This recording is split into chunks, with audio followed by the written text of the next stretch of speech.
Welcome to the Let's Clear the Air Energy Podcast. Conversations focused on how some of the world's top energy leaders are innovating to deliver clean, affordable, and reliable energy for the future.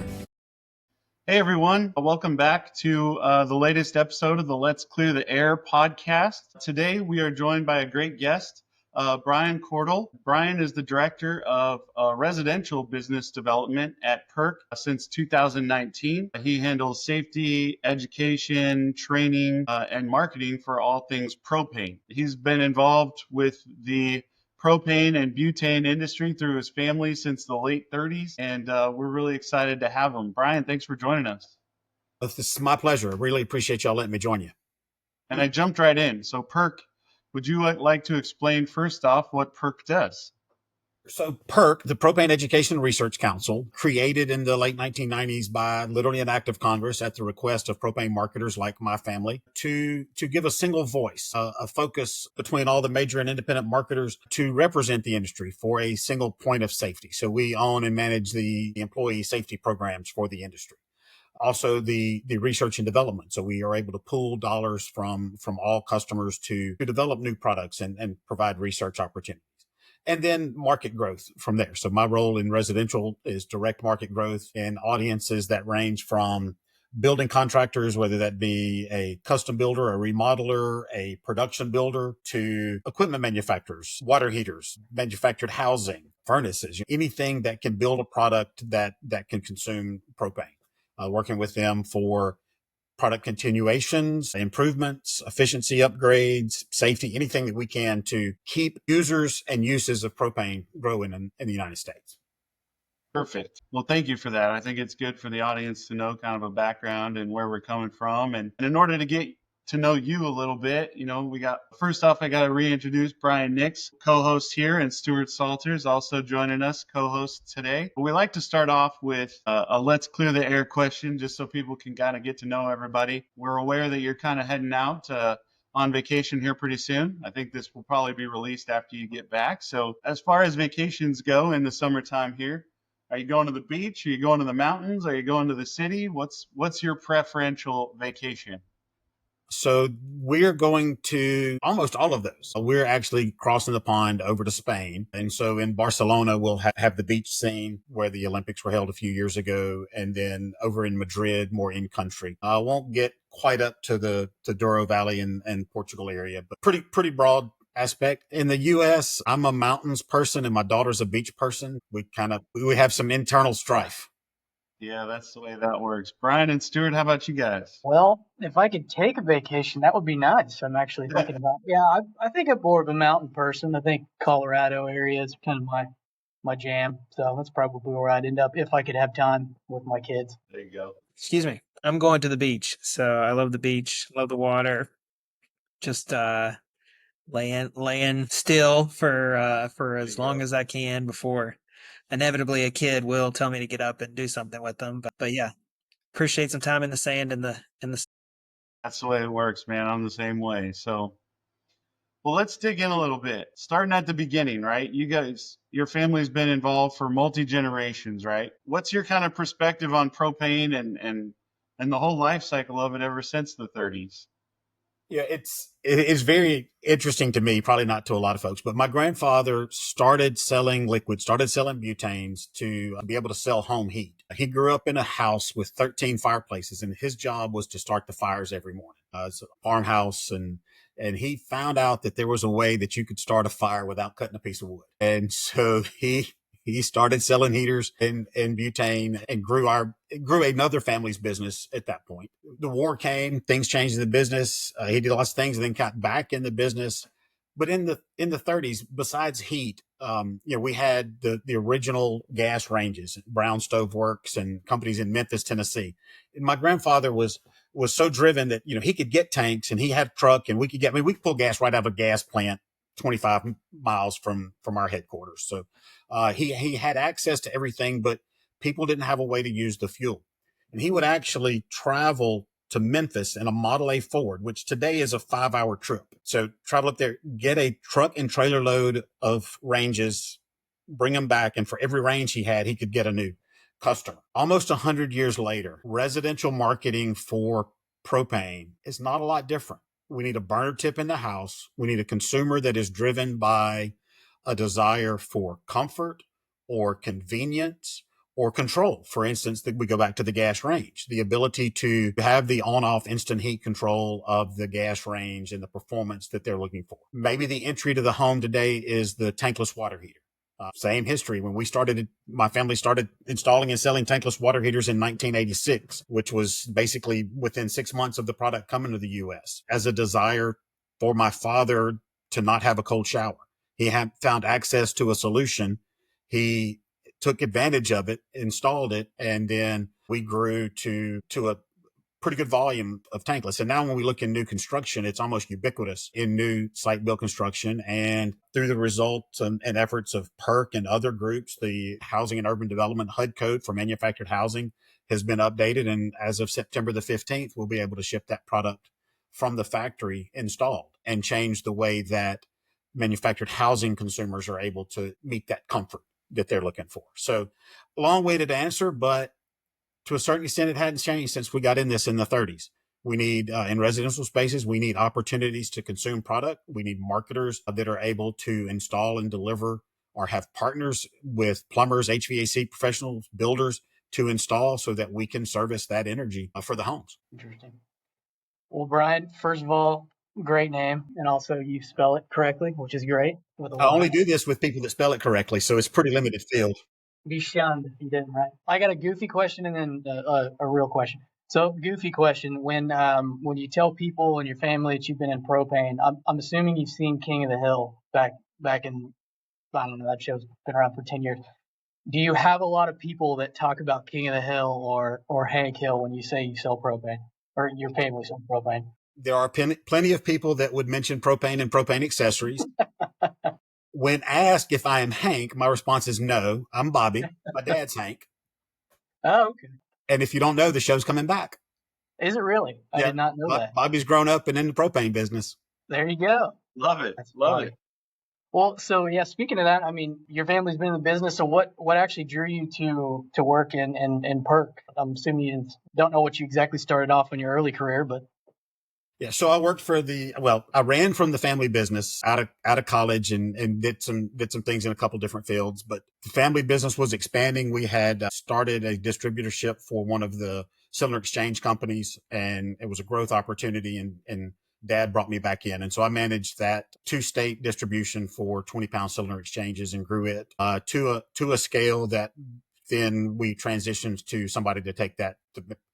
Principals took it back and then kind of changed the delivery model, and it was good timing for us. That allowed us to open a new retail location. And so I built from scratch a retail propane branch, working with builders and new construction primarily. We had a full showroom of not just water heaters and fireplaces, but we also were appliance dealers, indoor and outdoor. So in rural North Louisiana and lots of places where we have propane companies, builders don't have the capacity for a sales center or showroom. And we provided that resource for them. So customers would come in with house plans, and we worked for, if it was a natural gas subdivision, because they had access, we still supported them with product, but we had a really good closure rate and success rate with the ones that came in for plans building a house on propane. So we did that. Fortunately, my father reached the point of retirement, and we all looked at each other and figured out it was better to transition the business. And so I was a semi-retired consultant for about 5 years. I managed a residential and commercial builder who was going through a transition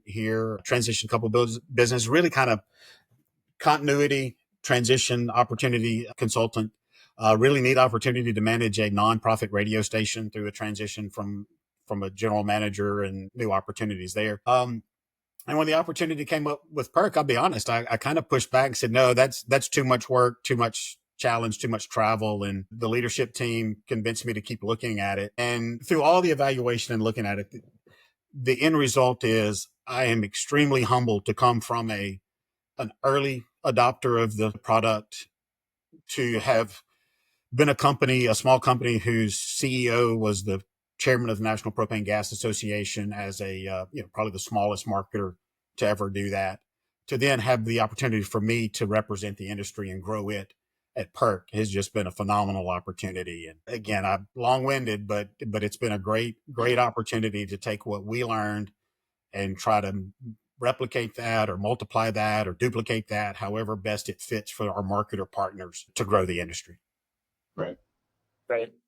That's great, Bryan. Thanks for sharing. I guess my question for you, you've kind of talked a little bit about it, but maybe go a little deeper into kind of the advantages of propane versus maybe other energy sources. I mean, I think all of us would subscribe to the all of the above approach, if you want to use that philosophical term. But just curious, where do you see market demand for propane? Is it affordability? Is it over electricity, or is it environmental, or just kind of talk a little bit about some of the distinguishing differences? I think in a lot of conversations today, it's reliability. We are seeing, even our most recent tracking poll of consumers, a reduced confidence that the electric grid will stay on when needed, an increased concern, if you will, there, a better understanding that propane stored on site gives you energy independence, whether that be grid electricity, grid natural gas, that resource and control of that is a big part of the conversation. But so many of the conversation in the residential space do come down to cost. So if, for example, earlier this week, the meetings I had with 2 of the top 10 production builders in the United States, one flat out said it costs them more to build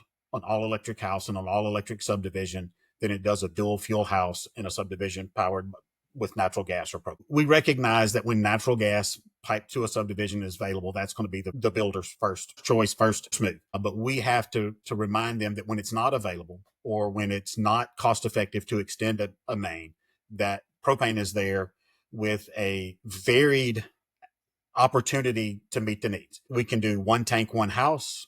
Obviously, we can do 2 tanks, 1 house, but we can do storage on site for 1 house. We can do 1 tank for multiple houses, or I've worked on one 30,000 gallon tank for 800 houses in a distribution system that looks and feels just like natural gas, except we're storing and delivering propane through the metered system. The largest metered system in the U.S. right now has got probably over 6,500 customers on it now. And so we meet that range from the one-on-one with acreage and no density where natural gas is never going to play, to the places where the cost of an extension, or there's a federal highway or a railroad track in the way of extending that distribution line, that propane can be available to build when and where that developer or that builder or that customer wants. And that flexibility is a big part of what keeps us in the conversation with those audiences. We've heard about some incidences in homes and things like that over the past couple of years where safety's kind of been brought up. I mean, do you have any,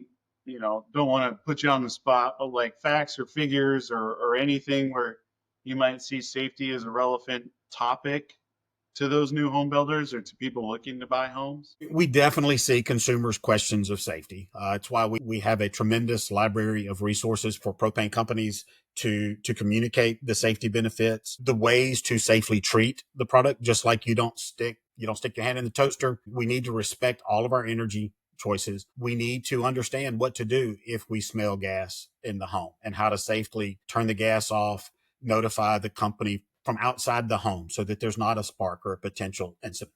All of those resources are really available. Propane.com, if somebody on here says, well, I don't have access to my marketer, propane.com, all of our safety resources are there. I don't have direct incident numbers, but we know that safely treated, all of our energy uses in the home can be dependable and safely deployed. Yeah, thank you for that. I mean, I think it's really important to those listening. We're constantly getting asked about, the safety, the environmental, things like that. So it's good.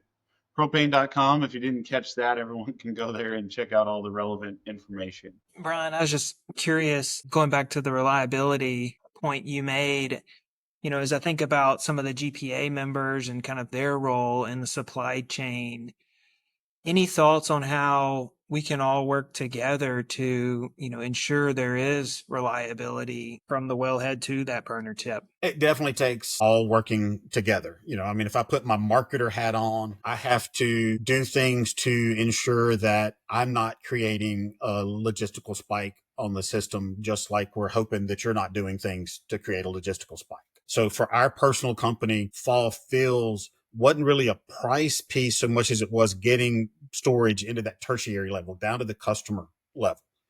Those metered systems that we talked about are a great way to leverage tertiary storage to the benefit of the propane marketer. If I know I can go fill that storage up on my schedule and when I need it, and that customer is going to get their monthly bill and not be concerned about when to call, when to order, that gives me a lot flatter curve of risk.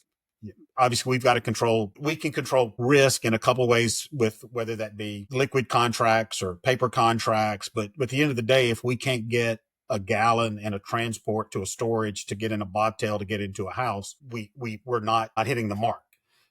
So, I mean, at PERC, we look at things to, how can we increase summer demand? I mean, that's for the rest of the PERC conversation. Half of our council, our board of directors, if you will, is made up of propane marketers, and the other is producers that are midstream partners. And so that they always help us keep a little focus there. Currently, the ratios are better through other markets beside residential. So ag markets with summer load moves over into grain drying. And as long as we don't have crazy weather and wet falls, we get that out of the way before the heating season. Power generation with prime power, which gives a year-round load. On-road and off-road consumption gives us year-round. But because of the natural chemical makeup of propane, we're a great unit of energy to produce heat. And so, when over 50% of the marketplace is in the residential market, 77% when you combine residential and commercial, we're going to have a cold temperature, a degree day indicated demand curve. And so working to balance that continues to be a priority, but we don't want y'all to forget that we're going to be a heat driven market at the 10 billion to 11 billion gallons that we're going to move in the U.S. Hey, Bryan, always was curious about this. So I know we, in my industry, we actually use propane a lot for refrigerant. And I know environmental regulations are always changing. I just found out the other day that all of my air conditioner Freon units are going to be out of production come shortly. So propane is a good refrigerant, and I know that they it's used a lot in industrial applications. Is there a lot of or any applications for residential propane units, or any kind of safety implications of that? I don't actually know what the regulations are. Figured you might be a good person to ask that. So as a point of clarity, the propane as a refrigerant in the domestic or in the residential and light commercial space is labeled as refrigerant R290. It is high purity propane, non-odorized, which for your audience is pretty clear. For the rest of us, that means it's not under the purview of PERC, who is funded by the sale of odorized propane. That being said, from a safety standpoint and technology standpoint, we're definitely keeping watch on it. So R290 currently being used in commercial refrigerant. Think grocery store freezers and cool spots where they're selling your milk and cheese and frozen food. So those are multi single compressor multi-unit. So they're able to cool different sections of the store with single compressors. The charge inside the building is limited. The compressors are typically on the roof in that commercial setting, and then they're delivering smaller batches of refrigerant down to those coolers. The residential space, we do not currently have product of R290 in the market. We do have research and development and product in Europe, which we expect to come to the U.S. market. And their focus has been on using R290 in what they describe, or what is described as a monoblock compressor. So a condensing unit and compressor together and a coil together in a monoblock outdoors, where the refrigerant, in this case the R290, which is flammable, would never come into the building. So then what does come into the building? Primarily, they use water as the thermal energy transfer. So for heating, that's not a challenge. We understand how to heat things with hot water. Cooling in the residential space is a little different right now, because where so many of us, the process of cooling a residential structure begins with dehumidification and then cooling. Well, with chilled water, we're humid. So how do we dehumidify and then pull the heat out of the room and take it outside? So that is what the market is trying to determine. Now, what PERC has been doing to get ready for opportunities like that is, In the Northeast, Mid-Atlantic, if you've ever been around a boiler, radiant floor, we're out in Colorado in the mountains, whatever, heating buildings with hot water is very normal. South, Southeast, Midwest, Texas, Oklahoma, it's not very normal. We have a condenser outside. We've got a coil and a furnace inside. We chill with a compressor and we heat with flame. We have worked with a couple manufacturers, and there is a solution to heat the home with hot water on that air handler. Instead of putting in a furnace or electric heat strip, which would be something we definitely don't have, we can put a hydronic coil, and we can circulate hot water from the existing tankless water in the house or a combi boiler, or in the future from that air to water heat pump that's using propane as a refrigerant and using water as the thermal heat transfer loop. And so we're building that today so that we're ready for today, but we're also ready for the future. Brings up an interesting topic. I always kind of say, natural gas processing, as far as physics goes, hasn't changed in quite a long time. And I know that's where a majority of the propane comes from these days. On your end, on the demand end, other than the two just referenced, I guess, are there any emerging technologies with potential to change efficiency, safety, have residential applications or other applications that you're kind of tracking? So from an efficiency standpoint, we do have gas heat pumps on the market today. So we've had mostly in commercial with a little larger scale units, but Stone Mountain Technology under the Anisi brand has commercialized a residential gas heat pump. They're producing it, building it here in the United States. We are working with them on commercialization and rolling out with demonstration projects, but also to get the next iteration of that, because it doesn't have built-in cooling right now. So you got 2 units at the residence instead of the single. So, but that from efficiency standpoint, about 140% efficient heat going into the home. So, the energy to run the process as an absorption system, picking additional heat from the atmosphere, even in cold temperatures, operating at 140% efficiency. Our our most efficient non-heat pump technology, you'd be looking at condensing furnaces and water heaters, tankless water heaters with as high as 98% efficient performance now. The other developments would be probably around power generation. We've got a couple of fuel cell providers in the market for residential fuel cells. Currently 1.5 kilowatts output for those. They create the power, or they create their stacks and their fuel cells a little differently, but at the end of the day, they create about the same amount of electricity with the same amount of propane, basically cracking the propane, using the hydrogen through the stack to create the electricity. Those can be prime power. Right now, they're being deployed and tested as surge power and semi-prime. So by semi-prime, I mean, take the fuel cell. It'll produce pretty steady state 1.5 kilowatts an hour, which will satisfy the average American home. But the average American home doesn't consume electricity in a straight line. We have peaks and valleys. So pair those with a little battery energy storage on site. The battery can take the surge, can start the compressor, can start the refrigerator. As its level of charge goes down, the fuel cell kicks back in and keeps it charged. Then the next iteration of power for residential space would be combined heat and power. Cogeneration, we see it in commercial spaces. Many of your processing facilities probably have cogeneration because of the electrical power you need. So scale that down to a product that's on the market today is 5 kilowatts per hour. Coming to the market is 8 kilowatts per hour. Potential for a second 5 kilowatt unit. We still need a decent amount of thermal load for those to make sense. So where we have decent heat loads or the opportunity for heat sink. So pool heater is a great heat sink.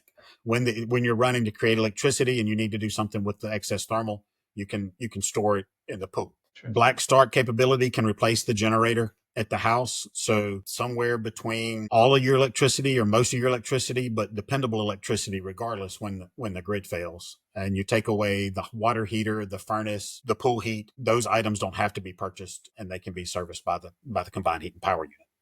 Nice. Hey, Bryan, you mentioned a couple numbers earlier, 98%, 140%.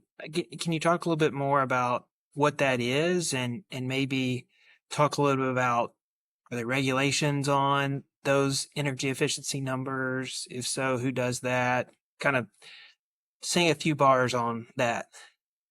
So efficiency is regulated by the Department of Energy, most typically. The and I am just going to quote public information. PERC is not involved in policy or politics or price. So we can do everything, but I can report the news. Department of Energy last year proposed new efficiency standards for water heaters. The first round was approved for storage tank water heaters.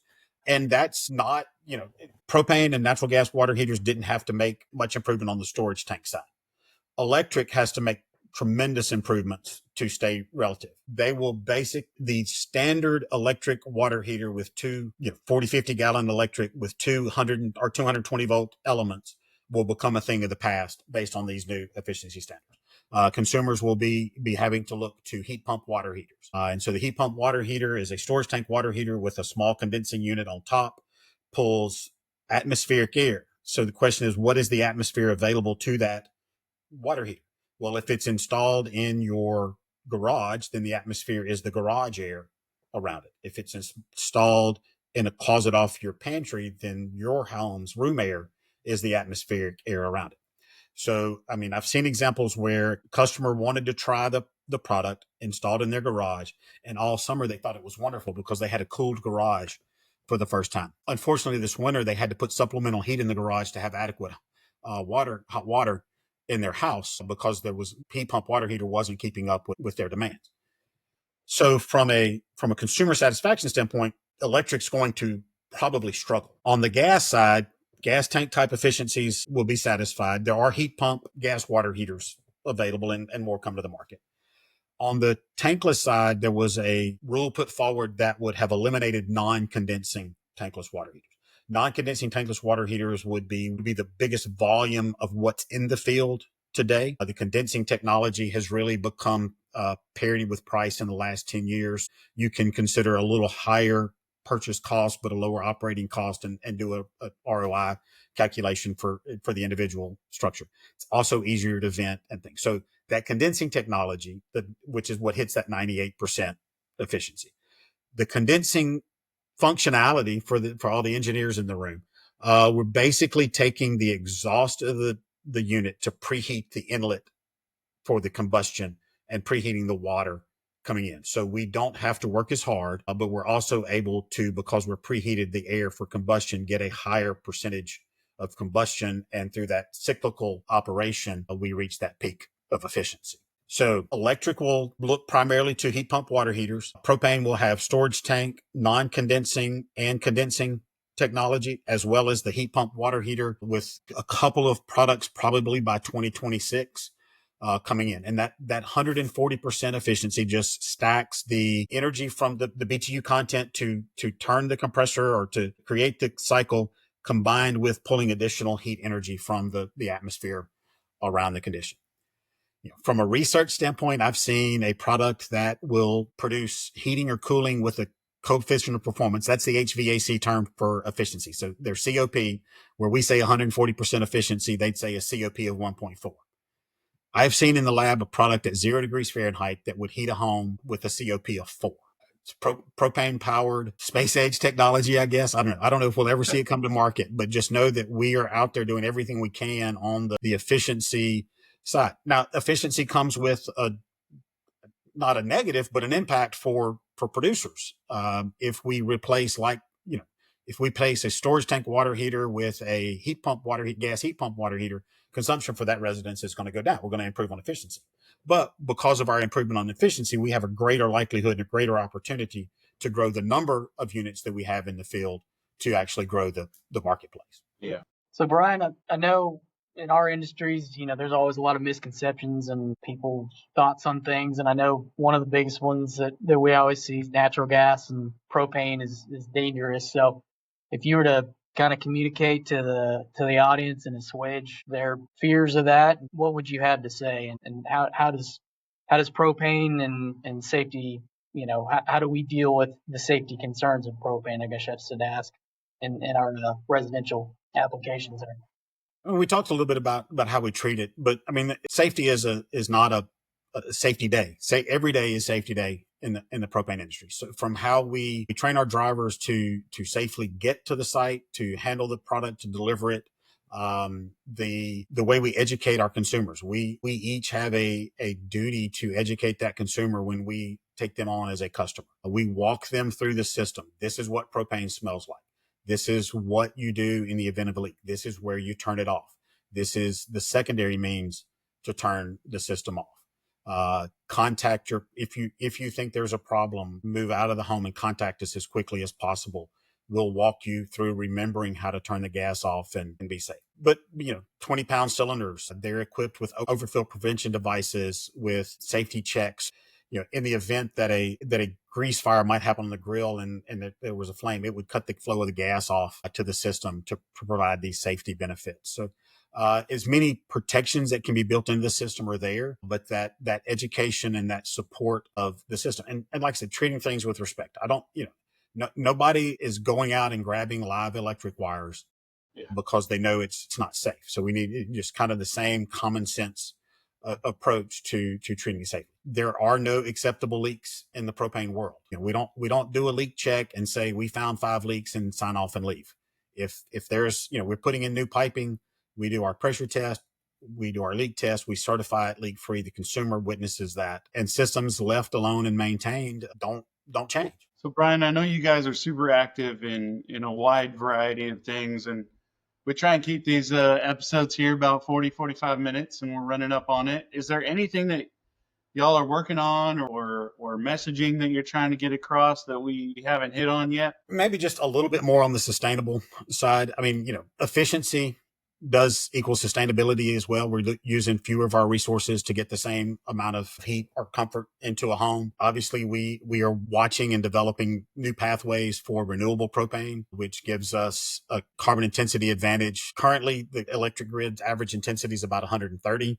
Traditional propane, the carbon intensity, and that's a measure that was created to the amount of carbon emitted per megajoule of energy that's consumed. I think gasoline and diesel are about 100, propane 79. Renewable propane from 47 down to a 7 with potentials for negative carbon intensities. And as we look to the future, if the electric grid were to reduce its carbon intensity, we have the same confidence that propane will continue to reduce its carbon intensity. And so what we tell builders today is, making a decision to put a product in that's going to last 20 to 25 or longer years in your structures, you can be confident that you are environmentally friendly today. Your emissions footprint is lower than the alternative of putting in electric equipment.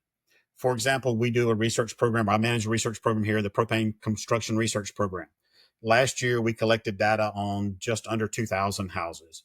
On average, those houses built on propane, when we did the calculation through a third-party software to compare the emissions from the electric grid versus the actual emissions from the equipment on site, on average, reduced the emissions of those structures by 35% a year. Wow. And so that message is definitely something that we want to get out to consumers. And we want to educate the builders so that they can help their consumers understand, I'm building you a product that is reliable, sustainable, it is cleaner than the electric alternative, and it's going to be more comfortable and cost effective for you to live in. That sounds like a great message. I mean, it's pretty hard to argue with some of those numbers. So 35% is significant. Well, with that said, we always like to ask our guests kind of a wrap-up question here, and I want to thank you very much for your time. It's been very enlightening, and appreciate all the candidness on the questions. But in your world, you're back on the show in a couple of years from now, and you're happy. Things are going good. What has happened over the next 2 or 3 years that has caused you to be that way? One would be that we've made it normal to heat houses with hot water. We've seen the successful commercialization of our heat pump solutions, and we're ready for the next generation of heating solutions. I think if we think more of a BHAG, I think we're closer to 15 billion gallons than we are 5. And so coming back in a couple of years, seeing the impact of prime power in commercial and residential spaces, improvements in heating and expansion, because we're able to build houses faster and quicker than natural gas can expand. And then the other opportunities that we have with off-road and ports and on-road and new vehicles that we demonstrated at the American Clean Transportation Show this year. We've just combined and hit on, pun if you will, all cylinders to see that push towards 15 billion gallons. Nice.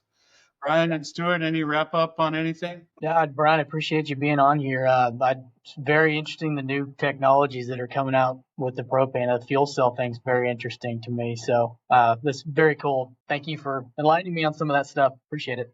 Sure. And we mentioned it earlier, propane.com, brian.cordill@propane.com. Real easy to find on LinkedIn. I know somebody here just found me on LinkedIn, so look me up. Hey, well, from everyone at the Let's Clear the Air podcast, thank you. For those listening, make sure to tune in. We'll have many more episodes coming forward. So have a great day, everyone. Thank you for listening to the Let's Clear the Air Energy Podcast. If you like what you have heard, subscribe and rate us on your favorite podcast app. You can email us with questions or comments to Let's Clear the Air Energy Podcast at gmail.com.